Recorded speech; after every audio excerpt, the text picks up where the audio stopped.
Hello everyone, welcome to the GDC classes. आज के इस वीडियो में हम फार्माकोग्नोसी सब्जेक्ट के बारे में स्टडी करेंगे।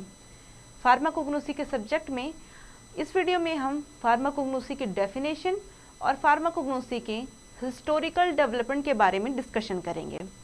हम जानेंगे कि फार्माकोग्नोसी होता क्या है और फार्माकोग्नोसी में हम किन किन चीज़ों की स्टडी करते हैं। तो देखते हैं।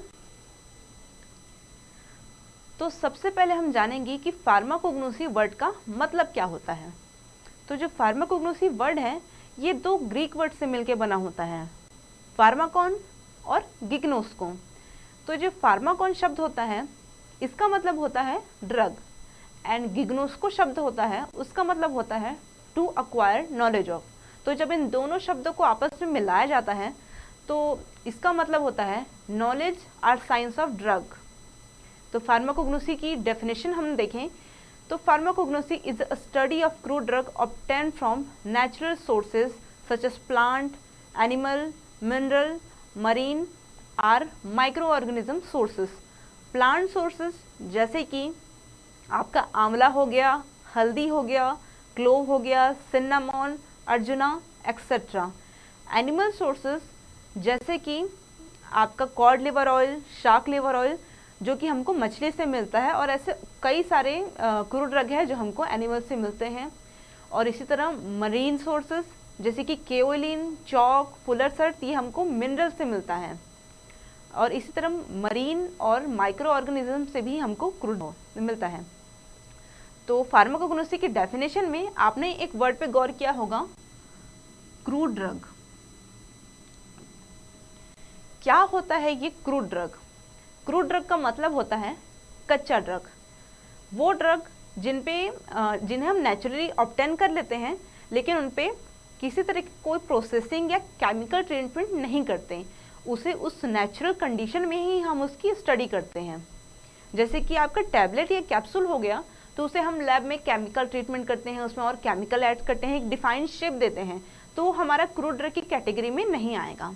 नेचुरल सोर्स से ऑब्टेन होने वाले ड्रग जैसे कि आपका क्लोव हो गया, डिजिटलिस हो गया, इसे हम नेचुरल सोर्स में ही स्टडी करते हैं। तो और ये जो फार्माकोग्नोसी शब्द होता है, फार्माकोग्नोसी वर्ड है, इसका सबसे पहले इस्तेमाल किसने किया था, कब किया था? तो फार्माकोग्नोसी को सबसे पहले इंट्रोड्यूस किया था C.A. सिडलर ने 1815 में अपने डॉक्टरल थीसिस एनालेक्टा फार्माकोग्नोस्टिका में। यहाँ पे उन्होंने सबसे पहले इस शब्द फार्माकोग्नोसी को इस्तेमाल किया था। तो ये तो हो गई फार्माकोग्नोसी की डेफिनेशन, हमने जाना इसका मतलब क्या है और इसमें हम किसके बारे में स्टडी करते हैं। अब हम जानेंगे कि फार्माकोग्नोसी जो सब्जेक्ट है इसका डेवलपमेंट कैसे हुआ। तो अब हम देखते हैं आगे।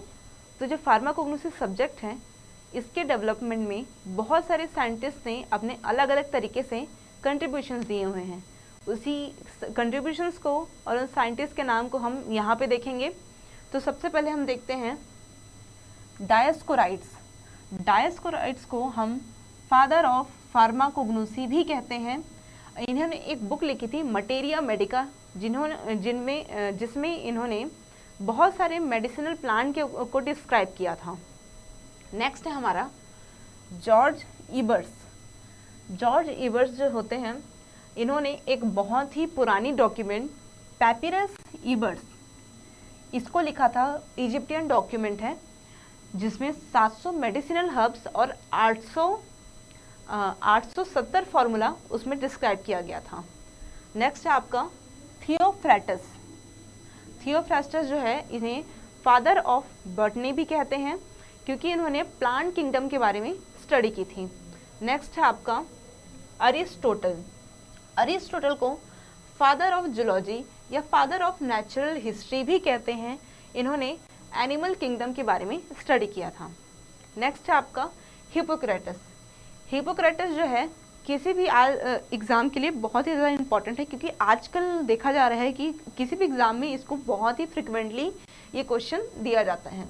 हिपोक्रेटस को फादर ऑफ मेडिसिन कहा जाता है।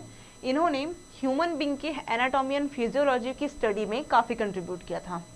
नेक्स्ट है हमारा शेन नग। शेन नग ने पिंट साओ जो डॉक्यूमेंट है ये उन्होंने लिखा था, जिनमें इन्होंने बहुत सारे मेडिसिनल हर्ब को डिस्क्राइब किया था। चरक एंड सुश्रुत।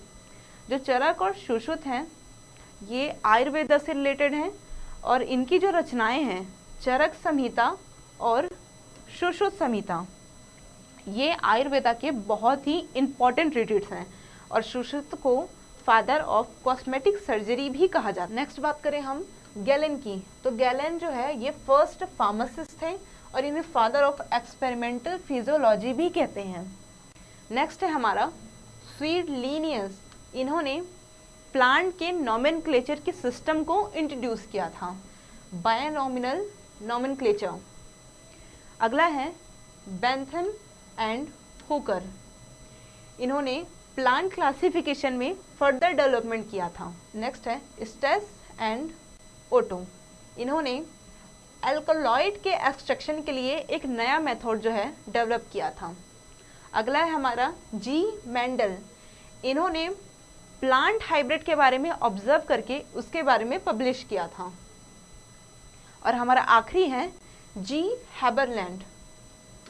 इन्हें father of plant tissue culture कहा जाता है और इन्होंने टर्म टोटिपोटेंसी जो है इंट्रोड्यूस किया था।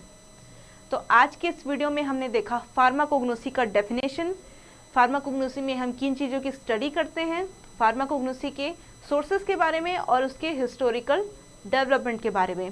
तो इसी तरीके के और वीडियो देखने के लिए आप हमारे चैनल से जुड़े रहें। Thank you.